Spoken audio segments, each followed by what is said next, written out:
नमस्कार, स्वागत है आपका न्यूज इंडिया में। मैं हूं आपके साथ उमंग माथुर। आपको बता दें कि पिछले कई हफ्तों से भारत और चीन के बीच लद्दाख में तनाव बढ़ा हुआ है। दोनों देशों की सेना एक दूसरे के सामने खड़ी है और इसी बीच सेना से जुड़े सूत्रों ने बताया कि भारत और चीन के बीच मेजर जनरल स्तर की वार्ता भी संभव है और इससे पहले कमांडर लेवल की बातचीत हो चुकी है और उसमें भारत ने स्पष्ट शब्दों में चीन को आगाह कर दिया था। उम्मीद है कि अब मेजर जनरल स्तर की वार्ता के बाद तनाव में कुछ कमी आएगी। जी हां, भारत के स्पष्ट रुख के बाद से चीन के कदम अब थोड़े डगमगाने लगे और चीनी सैनिक कुछ किलोमीटर पीछे भी हट चुके हैं। आपको बता दें कि लद्दाख में चीनी सैनिक टकराव वाली 4 जगहों पर करीब 2 से 2.5 किलोमीटर पीछे हटे और अब दोनों देशों के सैनिक टकराव वाली जगहों से पीछे चले गए हैं। गलवान घाटी के 3 स्थानों पर चीन के सैनिक अपना सैन्य साजो सामान लेकर करीब 2.5 किलोमीटर पीछे हटे और पिछले 1 महीने में इस जगह पर चीन के सैनिक एलएसी से आगे आ गए थे और आसपास की पहाड़ियों पर उन्होंने कब्जा कर लिया था। आपको बता दें कि बुधवार को डिवीजनल कमांडर स्तर की वार्ता हो सकती है और अगर यह बैठक बुधवार को नहीं हुई तो उसके अगले दिन इसकी पूरी संभावना है और दोनों ही देशों ने आपसी सहमति और बातचीत के आधार पर इस सीमा से जुड़े हुए विवाद को निपटाने की बात फिर से दोहराई है। आपको बता दें कि पेंगोंग इलाके को लेकर दोनों पक्षों में एक पेच सा फंस रहा है जिसे सुलझाने की पूरी कोशिशें लगातार जारी हैं। पूर्वी लद्दाख के गलवान इलाके में सीमा विवाद पर कोर कमांडर स्तर की वार्ता हो सकती है ताकि तनाव खत्म करने का कोई मजबूत उपाय निकाला जा सके। आपको बता दें कि पेंगोंग के 4 फिंगर इलाके में चीनी सेना डटी है, हालांकि अन्य इलाके में उनके पीछे हटने की खबरें भी आई है। तो वहीं तिब्बत से लोब्संग सांगे ने भी अपना एक वक्तव्य दिया है। उन्होंने कहा कि चीन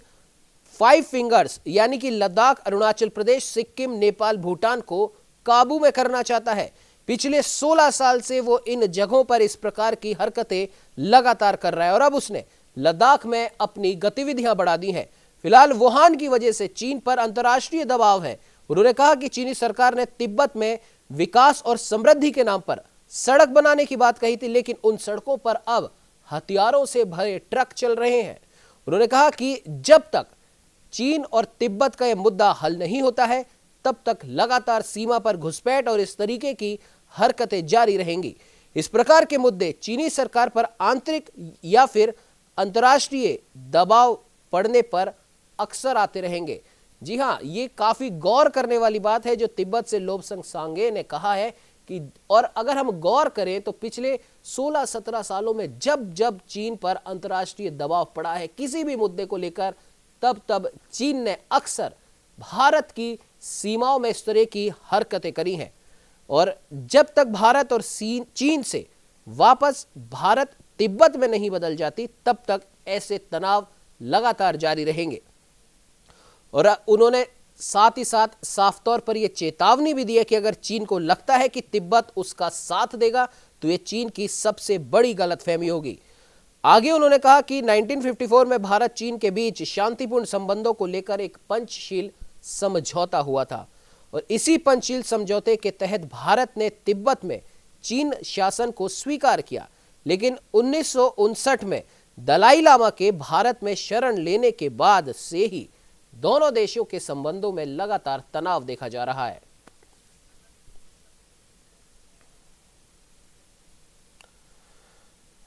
वही इस पर बात करने के लिए हमारे साथ state head doctor Chandrasen Verma और ललन सिंह जी रक्षा विशेषज्ञ हमारे साथ फोन लाइन पे जुड़ चुके हैं। ललन जी, सबसे बड़ी बात यहां पर यह है कि तिब्बत से लोब्संग सांगे ने एक बहुत महत्वपूर्ण बात यहां पर दोहराई है। चीन और भारत के विवाद पर और दोनों देशों की जो सेनाएं हैं वो 2 से 2.5 किलोमीटर पीछे हटी हैं। कोर कमांडर स्तर की बातचीत कभी भी हो सकती है, इस पर तो बात करेंगे ही करेंगे, लेकिन हम थोड़ा पीछे जाते हैं, हिस्ट्री में जाते हैं। लोब्संग सांगे का साफ तौर पर यह कहना है कि चीन तिब्बत को अपना हिस्सा मानता है और इसी चीज को लेकर पंचशील समझौता हुआ था जिसमें भारत ने भी यह स्वीकार किया था, लेकिन दलाई लामा ने जब से भारत में शरण ली है तब से भारत चीन के निशाने पर आ गया है और जब जब चीन पर किसी भी प्रकार का अंतर्राष्ट्रीय दबाव पड़ता है किसी भी मामले को लेकर, तब तब चीन भारत को परेशान करना शुरू कर देता है। क्या कुछ कहेंगे लल्लन जी? देखिए उमंग जी, ये बात साफ है, पंचशील का जो हमारा समझौता था वो तकरीबन चीन जो है उसको भूल गया है या नकारा कर चुका है। मैं आपको ये भी बताना चाहूंगा कि जो आज के दिनों में जो डेवलपमेंट हो रही है उसका सबसे कारण अगर जड़ है तो तिब्बत ही है। तिब्बत एकदम किसी भी हालत में वो चीन का हिस्सा नहीं होता था, लेकिन वो धीरे धीरे विस्तार बाद जैसे ताइवान और हांगकांग में उसकी सोच है, उसी तरह तिब्बत को उसने अपने तरीके से टेक्निकल मूवमेंट के द्वारा उसको अपने में मिलाने का पूरा कार्रवाई कर चुका है। लेकिन अभी जो स्थिति है दलाई लामा साहब के आने के बाद भी और लगातार उनके विरोध का भी अब उनकी मंशा ये है कि धीरे धीरे और जगहों पे समस्या पैदा करके और इस तिब्बत की जो सोच है और जो उसकी एक्चुअल स्थिति थी उसको तकरीबन दुनिया के नजरों से हटा दी जाए। लेकिन मैं आपको बताना चाहूंगा कि सीमा पर तनाव खत्म करना चीन का सोच नहीं है, वो सोच उनका तिब्बत का है, जो कि उनका हिडन मतलब टेक्निकल वो सोच है। और अभी आप जानते हैं कि आज की जो मीटिंग हो रही है ये 13वां मीटिंग है लद्दाख के ऊपर। आपको यह भी पता होगा कि अरुणाचल के अंदर भी ये लगातार कोशिश कर रहे हैं अपने सीमा से आगे बढ़ने की। हालांकि इसमें एक अच्छी डेवलपमेंट हुई है कि ये करीब 1.5 से 2 किलोमीटर पीछे जा चुके हैं और अपने किसी भी कारण से समझिए दुनिया के कूटनीतिक और भारत की सैन्य और दबाव के चलते और 1.5 से 2 किलोमीटर तंबू के साथ पीछे हट चुके हैं। मैं आपको ये बताना चाहूंगा कि आज मेजर जनरल के स्तर पर जो बातचीत हो रही है उसी का ये डेवलपमेंट है कि अब ये 1.5 किलोमीटर पीछे जा चुके हैं, लेकिन तिब्बत इनके दिमाग में है और इन्होंने तकरीबन उसको हथियाने का पूरा बंदोबस्त कर दिया है। मैं आपको एक चीज बताना चाहूंगा, भारत और चीन ने एक बार फिर सीमा पर जो सैन्य तनाव उपजा है इसको विचार और विमर्श के द्वारा खत्म करने के लिए बताया तो है, लेकिन पूर्वी लद्दाख के वास्तविक नियंत्रण रेखा पर इनका जो तकरीबन 1 माह से घुसपैठ की जो हालत बनी थी वो बहुत ही खतरनाक थी और अब दबाव के कारण ये अपने आप में थोड़ी पीछे जाकर ये बताना चाहते हैं कि नहीं हम लोग बातचीत करके इस समस्या को सॉल्व कर देंगे। लेकिन उमंग जी आपने ठीक कहा कि जो तिब्बत का समस्या है वही मेन है जो इनके दिमाग में घूम रहा है और उसी के प्रत्यक्ष में ये और भी हमें चारों तरफ से क्रिएट करना चाहते हैं। बिल्कुल ललन जी आपने सही कहा और सबसे बड़ी बात यह है कि भारत और चीन के विवाद की जो शुरुआती जो बातें हैं वो कहीं ना कहीं तिब्बत से उसकी कड़ियां जुड़ती है। खैर चंद्रसेन जी लगातार हमारे साथ बने हुए। चंद्रसेन जी जिस प्रकार से अभी ललन जी ने भी जब हम इतिहास की हमने बातें करी हैं ललन जी ने भी उस पर थोड़ा सा प्रकाश जरूर डाला है। आप क्या कुछ कहना चाहेंगे इस समय वहां पर क्या अपडेट है? जो कोर कमांडर स्तर की जो बातचीत की सुबह से खबरें चल रही है वो कभी भी हो सकती है, उसको लेकर क्या कुछ अपडेट है चंद्रसेन जी? फिर से पेश कर गया है और भारत और चीन सेना के बीच में आज मेजर जनरल लेवल की बातचीत तय हुई है और ये इस बात का ध्यान रखा जाएगा कि चीन के बीच जो तनाव चल रहा है दोनों देशों के बीच में वो कम हो और किसी तरीके से जिस तरीके से अभी सेना उनके पीछे हटी है, उन्होंने अपने टेंट हटाए हैं और लगभग 20 गाड़ियां अपनी वापस बुलाई हैं, लेकिन अभी बहुत ऐसे कदम है जो उनको उठाने पड़ेंगे क्योंकि झील के फिंगर 4 तक चीनी सैनिक आ गए हैं, उनको वापस फिंगर 8 तक जाना पड़ेगा। इस बात से जद्दोजहद चल रही है कि किसी तरीके से तनाव कम हो और एक और भी कारण इस बात के लिए समझा जा रहा है कि चीन के अंदर भी और चीन ये बात को समझ चुका है कि भारतीय सेना में कितना दमखम है। ये 62 वाले सेना नहीं है, इसमें एक बहुत बड़ी मैगजीन चलती है, इसमें चाइना के जो मिलिट्री एक्सपर्ट हैं उनकी मैगजीन है, उन्होंने भारत के लिए बहुत शानदार बात आज उन्होंने कही है। उनके सीनियर एडिटर हैं हुआंग जोजी, उन्होंने आर्टिकल लिखा, उसमें उन्होंने साफ साफ लिखा इस वक्त दुनिया की सबसे बड़ी अनुभवी और पहाड़ी जो सेना है वो अमेरिका और रूस के पास है, वो सबसे बड़ी सेना जो है वो भारत के पास में है और भारत हमेशा वहां पर वो टुकड़ियां वो अपनी सेना पे तैनात करता है जो खास तौर से वहां पर बनाई जाती हैं जिनका पहाड़ी बल दुनिया में सबसे ज्यादा है। और हुआंग ने यह भी कहा कि 1970 के बाद भारत की मिलिट्री ने पहाड़ी टुकड़ियों को बड़े विस्थापित किया है और विस्तार किया है, साथ ही 50,000 स्ट्राइकर फोर्स तैयार करने का भी प्लान है। तो चाइना इस बात को समझ चुका है कि भारत किस तरीके की तैयारी में है और खास तौर से चाइना बॉर्डर पे उन्हीं सैनिकों की पोस्टिंग करी गई है, उन्हीं को लगाया गया है जो वहां के वातावरण से ठीक तरीके से परिचित है, जो वहां के माहौल से परिचित है और वो चीनी जो चाल चलता है अपनी उससे भी परिचित है। तो एक बहुत मजबूत और एक शानदार टीम उनका इंतजार कर रही है। अगर वो जरा भी हरकत करते हैं तो उनको अपना अंजाम पता है कि इस बार उनका अंजाम क्या होगा। बिल्कुल चंद्रसेन जी, और दूसरी जिस प्रकार से हमने शुरुआत में ही तिब्बत से जुड़ी हुई बात यहाँ पर की थी, तो तिब्बत से ही आते हैं लोपसंग सायांग, जो उन्होंने कहा कि तिब्बत और चीन जब तक वापस से भारत और तिब्बत में नहीं बदल जाता, चीन की ये हरकतें तब तक जारी रहेंगी। और साथ ही साथ उन्होंने चेतावनी देते हुए कहा है कि चीन की अगर ये गलतफहमी है कि तिब्बत उसका किसी भी बात में साथ देगा, तो ये इसे गलतफहमी ही रहने दे, चीन इसको पक्का बिल्कुल ना माने, क्योंकि तिब्बत के लोग चीन के साथ बिल्कुल नहीं है। अगर इन बातों पे हम चंद्रसेन जी गौर करें तो चीन पहले ही अपने अंदर ही अंदर हांगकांग, ताइवान और तिब्बत से जूझ रहा है, और ऐसे में अब उसने भारत को भी परेशान करना शुरू कर दिया है, वो भी कोरोना महामारी के इस दौर में जिसमें चीन पूरी दुनिया के निशाने पर है। तो आखिरकार चीन की मंशा क्या है, क्या कुछ कह सकते हैं इस बारे में चंद्रसेन जी? देखिए, चाइना का हमेशा ये मकसद रहा है कि जब भी इस तरह की कोई एक्टिविटी वो करता है तो पूरे विश्व समुदाय से उसका ध्यान बटाना। जी। जैसे ही कोरोना की महामारी का पूरा आरोप चाइना पे जाता है और पूरे देश एक साथ लामबंद होते हैं और पूरे देश एक साथ खड़े होते हैं, वो अमेरिका, ऑस्ट्रेलिया की बात करें या फ्रांस की बात करें या जिस भी देश की बात करें, सबने मिलकर के एक रुख अपना लिया है कि किसी भी तरीके से चाइना से जो भी हमारे व्यापारिक लेन देन थे वो खत्म हो जाए, और उसको एहसास हो इस बात का कि जिसने वो हरकत करी है पूरा विश्व समुदाय उसको माफ नहीं करेगा। इस बात को चाइना अच्छे से जानता है, इसीलिए उसने नए तरीके से अपना काम शुरू कर दिया और अपने उसके जो खासकर दोस्त हैं पाकिस्तान है उन्होंने सेना पे तनाव बढ़ाया और लगातार उसको हवा दी कि वो इस तरह की सीमा पे तनाव बढ़ाए कि पूरा ध्यान विश्व का उसकी ओर जाए। अमेरिका के राष्ट्रपति भी कभी मध्यस्थता की बात करते हैं चाइना के लिए, और उसने इसी तरह पैरेलल जब पाकिस्तान को बढ़ावा दिया उसने नेपाल को भी दिया। अब कल देखिए उसने जो नक्शा पेश किया अपने संसद में, हालांकि बीच में बार बार नेपाल ने यह बात करी कि नहीं साहब हम बातचीत करने तैयार हैं, तो एक सचिव लेवल की एक वार्ता होनी चाहिए, वो टेली कॉन्फ्रेंसिंग के थ्रू ही हो, लेकिन एक बात होनी चाहिए। लेकिन ऐसा उसने पलटी मारी और वो संसद में अपना नक्शा रख करके उसने पास कराने की बात करी। तो चाइना हमेशा उन लोगों को उकसाता है जिसको ये पता है कि छोटे छोटे देश हैं, किसी स्तर पे ये उसके काम नहीं आ सकते, लेकिन वो अपने दुश्मनों के लिए इनका प्रयोग करता है कि सीमा पे तनाव रहेगा तो भारत का ध्यान भी उधर की ओर रहेगा, पूरे विश्व का ध्यान भी उसी ओर रहेगा। और जो इसने कुकर्म किया है, जो इसने महामारी पूरे विश्व में फैलाई है, लोगों का ध्यान उस ओर से हटेगा। उमंग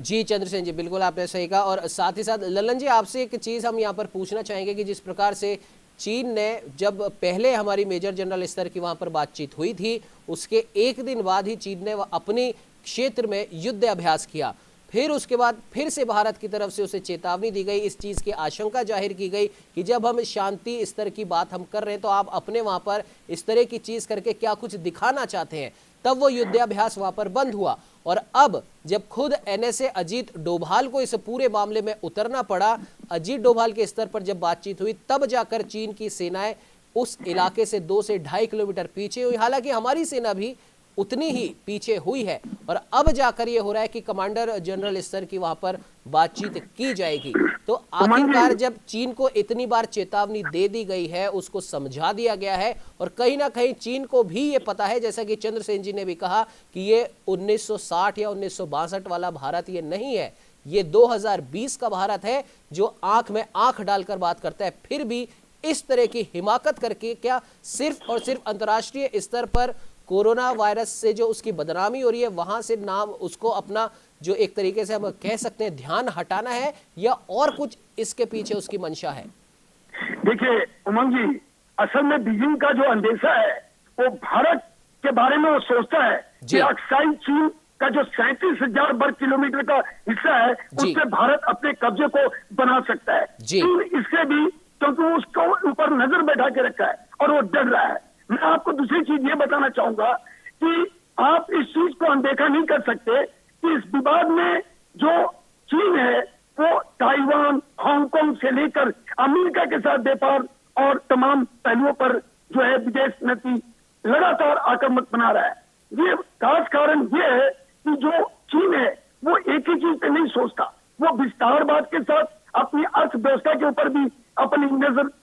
गड़ाया हुआ है। मैं आपको ये चीज बताना चाहूंगा कि भारत भी बीजिंग के कदमों को लेकर खुशी कूटनीतिक तौर पर भी जाहिर कर चुका है, और उनके बातचीत के दौरान भी, और लेफ्टिनेंट जनरल हरिंदर सिंह जी ने बहुत साफ कहा है कि आप किसी भी हालत में LAC के ऊपर अपनी पुरानी जगह पे बताइए, जो आपने बोला कि इन्होंने एक्सरसाइज शुरू किया था, उसका काम था कि एक्सरसाइज के नाम पे रात के अंदर ये अपने बख्तरबंद गाड़ी, अपनी मिसाइलें और अपनी जो आर्म्स और अन्वेषण थी उनको बेहतर ढंग से उन्होंने सेट करने की कोशिश की। लेकिन भारतीय सेना इसके जवाब में उसी तरह की स्थिति को उन्होंने अपना बना लिया। उस बात को उसको भी जानकारी था और यही कारण है कि आज जो मेजर जनरल स्तर की बात हो रही है, उससे पहले वो, हालांकि डोवाल साहब का भी बहुत जबरदस्त सटीक दबाव था और वो 1.5 से 2 किलोमीटर पीछे चले गए। लेकिन मैं एक चीज और बताना चाहूंगा उमंग जी, अमेरिका जो है वो चीन के आक्रामक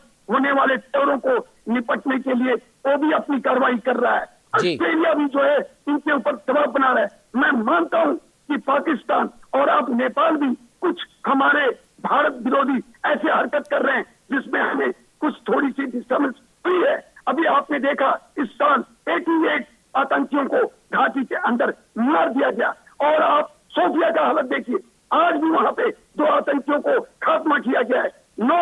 आज से 48 घंटा पहले खात्मा किया गया है। हालात चारों तरफ से चौकस है। सिक्योरिटी फोर्सेस, हमारी जो फौज है वो बेहतर ढंग से अपनी कार्रवाई कर रही है और मैं आज के इस मीटिंग से सकारात्मक उम्मीद करता हूं कि हमारी जो स्थिति एलएसी के ऊपर है वो बहुत ही अच्छी हो जाएगी और चीन जो है अपनी वास्तविक जगह पे जाने का शुरुआत करेगा, ये मैं उम्मीद करता हूं और ऐसा ही होने की संभावना भी है। बिल्कुल ललन जी, आपने सही कहा और जाहिर सी बात है कि कोई भी अपने घर में इस प्रकार की घुसपैठ नहीं चाहेगा, जबकि भारत तो इस प्रकार की घुसपैठ से काफ़ी अरसे से परेशान है अपने खुद के पड़ोसी पाकिस्तान से। हालांकि अब पाकिस्तान को भी मुंह की खानी पड़ रही है कई जगह और पाकिस्तान के इस पूरे कारनामे में जो हमने आखिरी कील जो हम कह सकते हैं वो ठोकी है पीओके में मौसम, हमारे मौसम वैज्ञानिकों द्वारा वहां के मौसम का बखान करना। कहीं ना कहीं इस चीज से पाकिस्तान और साथ ही साथ चीन को भी ये समझ में आ गया है कि भारत के इरादे क्या है। भारत अब अपनी सीमा पर इस तरह की गतिविधियां बिल्कुल बर्दाश्त नहीं करेगा और जो भी भारत के इलाके हैं या भारत की सीमाएं जहां तक है वहां पर अगर किसी भी प्रकार का अनुचित इस प्रकार का हस्तक्षेप होता है, घुसपैठ की कोशिश की है, उसका मुंह तोड़ जवाब दिया जाएगा। क्या कुछ कहना चाहेंगे चंद्रसेन जी इस पर? जी चंद्रसेन जी, आप मेरी आवाज सुन पा रहे हैं? जी उमंग जी। जी चंद्रसेन जी,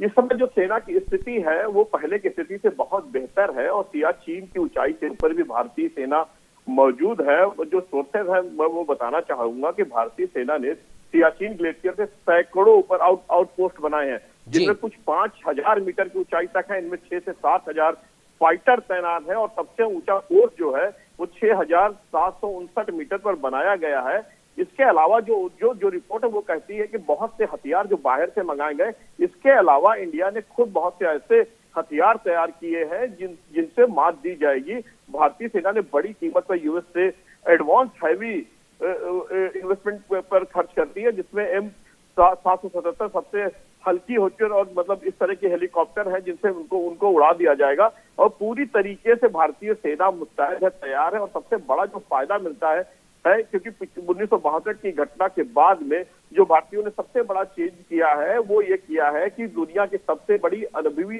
पहाड़ी सेना बनाई है। उनको पर्वतारोहण की भी इनको वो दी जाती है, शिक्षा दी जाती है। इससे सबसे बड़ा फायदा ये है कि वो उस पहाड़ियों से, उस माहौल से बिल्कुल पूरी तरीके से वाकिफ है। बेहतरीन हथियारों के साथ जो सेना लैंस है वो सबसे ऊंचाई पर मौजूद है और इस बात को चाइना अच्छी तरह से समझ चुका है कि किस तरीके से भारत ने तैयारियां कर रखी हैं, किस तरीके से कमर कसी है। क्योंकि इस बार वो समय नहीं है कि पहला जो इन्होंने किया था उन्होंने साम दाम दंड भेद के इससे किया था। इस बार भारतीय सेना के पास वो हथियार भी हैं, इस बार भारतीय सेना के पास वो सैनिक भी हैं जो सबसे ऊपर ऊंची पोस्ट पे बैठे हुए हैं और उनकी एक एक पल की नजर उनकी चीनी सेनाओं पे है। और यही एक कारण है कि चीनी सेना अब बातचीत के लिए तैयार है। हाँ, हालांकि 12 राउंड लगभग बातचीत हो चुकी है जरूर, लेकिन कुछ बहुत बड़े निष्कर्ष नहीं निकले हैं। लेकिन इस बार पहला ऐसा मौका है कि जिसको पीछे 2 किलोमीटर जाना पड़ा, अपने उनको टेंट हटाने पड़े और वो हर बात के लिए तैयार है कि चीन की भारत की ओर से कोई भी बातचीत होती है उसका वो स्वागत करता है। और दोनों देशों की ओर से ये बिल्कुल साफ साफ निर्देश है मिलिट्री और सेना को कि किसी भी तरीके से माहौल को ठीक किया जाए, तनाव कम किया जाए। किसी भी तरीके से कोई भी देश इस बात का रिस्क नहीं लेना चाहेगा उमंग। बिल्कुल चंद्रसेन जी, और सबसे बड़ी बात यहाँ पर यह, लल्लन जी आपसे एक सवाल मेरा ये बनता है कि जिस प्रकार से भारत बहुत मजबूती से चीन के सामने डटकर खड़ा है, शायद उसी का यह नतीजा है और भारतीय सेना के वीर जवानों का यह कौशल है कि अब खुद चीनी जो रक्षा पत्रिका वहां पर छपती है उन्होंने ये दावा किया है कि भारतीय सेना बहुत ही मुश्किल दुर्गम पहाड़ी इलाकों में 6700 फीट से भी ऊपर के इलाके में जहां हाड़ कपा देने वाली ठंड होती है, वहां पर बराबर से डटी हुई है। 1970 के बाद से भारत ने इन दुर्गम इलाकों में अपनी सेना को ज्यादा से ज्यादा संख्या में पहुंचा और इस चीज की तारीफ खुद चीनी अखबार कर रहे हैं। लल्लन जी,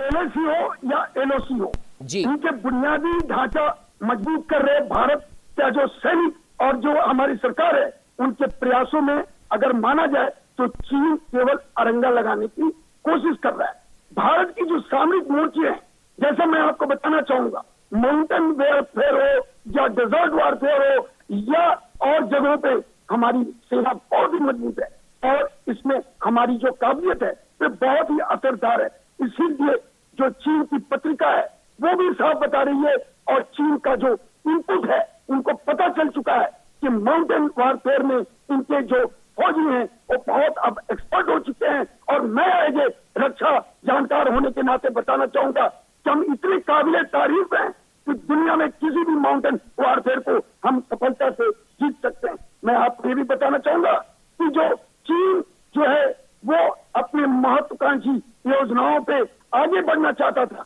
लेकिन भारत की जो सैन्य और सामरिक तैयारियां हैं उसके चलते वो दबाव में आ गया है और अब वो नहीं चाहता कि इस विस्तारवाद के कारण हम एक नए समस्याओं से जुड़ जाऊं। और भारत को वो मान लिया है कि भारत एक इतनी बड़ी ताकतवर देश है जिसके साथ टकराना उसके लिए बहुत महंगा पड़ेगा, क्योंकि पूरी दुनिया में वो परेशान है, चाहे वो ऑस्ट्रेलिया हो,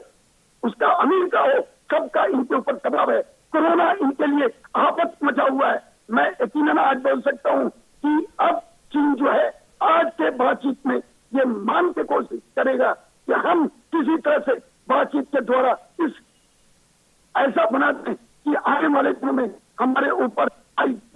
हमारे को नजर रखे और भारत से किसी तरह सैनिक कार्रवाई नहीं हो, क्योंकि भारत ने साफ बता दिया है कि अगर आपने किसी तरह का हमारे साथ रिएक्शन किया तो हम उसको न्यूटन के खरला के जैसा ऐसा ही करेंगे। प्रत्येक क्रिया की समान में प्रतिकूल प्रतिक्रिया होती है और मैं फौजी होने के नाते बताना चाहता हूँ कि अब चीन भारत को अच्छी तरह से समझ चुका है और इसमें कोई शक नहीं है, इसको वो महसूस ही नहीं किया, मान लिया है। बिल्कुल लल्लन जी, आपने सही कहा और सबसे बड़ी बात यह है कि अब भारत भी मजबूती के साथ डटा हुआ है और देखने वाली बात है कि इस पूरी बैठक में क्या कुछ निकल के आने वाला है। हालांकि समय अभी ब्रेक का हो चला है, लेकिन ब्रेक पे जाने से पहले एक महत्वपूर्ण जानकारी हम हमारे दर्शकों के साथ में साझा कर दें कि चीन के राष्ट्रपति शी जिनपिंग ने भारत चीन सीमा पर सेना का नेतृत्व करने के लिए नए कमांडर लेफ्टिनेंट जनरल शू किलिंग को भेजा है। वो भारत चीन सीमा के लिए जिम्मेदार वेस्टर्न थिएटर कमान की अगुवाई करेंगे। फिलहाल इस चर्चा में इतना ही, लेकिन ब्रेक के बाद कुछ और मुद्दों को हम उठाने वाले हैं। आप बने रहिए हमारे साथ।